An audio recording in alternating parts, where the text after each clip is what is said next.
नमस्कार सर्वांना. वटपौर्णिमेसाठी तुम्ही खास पेशवाई पैठणी विकत घेऊ शकता. पेशवाई पैठणी ही केवळ साडी नसून महाराष्ट्राचा एक समृद्ध ऐतिहासिक वारसा आहे. पेशवाई पैठणीचे सुंदर पॅटर्न्स आज आपण पाहणार आहोत. व्हिडिओ शेवटपर्यंत नक्की पहा. पेशवाई पैठणी पूर्णपणे शुद्ध सिल्क, रेशीम आणि अस्सल जरीच्या धाग्यांपासून हातमागावर विणली जाते, ज्यामुळे तिचा पोत अतिशय मऊ राजशाही वाटतो. यामध्ये प्रामुख्याने मोरपिशी, पोपटी, जांभळा, लाल आणि हळदी पिवळा असे उठावदार आणि पारंपरिक रंग पाहायला मिळतात. या साडीचा पदर अतिशय भव्य असतो. त्यावर मोराची नक्षी, कमळ, पोपट आणि पेशवेकालीन पारंपरिक चौकटी हाताने अत्यंत सुबकपणे विणल्या जातात. पेशवाई पैठणीच्या विणकामात ताना आणि बाणा वेगवेगळ्या रंगाचा वापर केला जात असल्यामुळे प्रकाशात ती साडी धूपछाप म्हणजेच रोज रंगाची छटा दाखवते.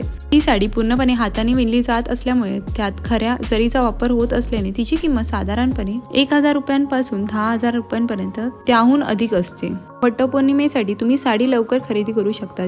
या साडीचे तुम्हाला रंगाचे एकापेक्षा एक पॅटर्न्स पाहायला मिळतील. ही साडी पूर्णपणे हातमागावर विणली जात असल्यामुळे तिचे नक्षीकाम किती क्लिष्ट आहे त्यावर ती तयार होण्याचा वेळ ठरतो. पेशवाई पैठणीमध्ये दोन्ही बाजूंना सारखी दिसणारी विणकाम पद्धती वापरली जाते, त्यामुळे साडीचा पदर दोन्ही बाजूने अगदी सारखाच आणि तितकाच फिनिशिंग असलेला दिसतो. योग्य काळजी घेतल्यास पेशवाई पैठणीची चमक वर्षानुवर्ष वारसा म्हणून सुपूर्द करण्याची प्रथा आहे. या सुंदर पैठण्यांच्या ब्लाऊजवर तुम्ही आरीवर्क करून घेऊ शकता, ज्यामुळे पैठणी आणि आरीवर्क ब्लाऊजला रिच रॉयल लुक मिळेल. व्हिडिओमध्ये दाखवलेले साडीचे डिझाईन्स मला आवडले असतील तर व्हिडिओ लाईक आणि चॅनलला सबस्क्राईब करायला विसरू नका. चला तर मग भेटे नेक्स्ट व्हिडिओमध्ये. Till then bye.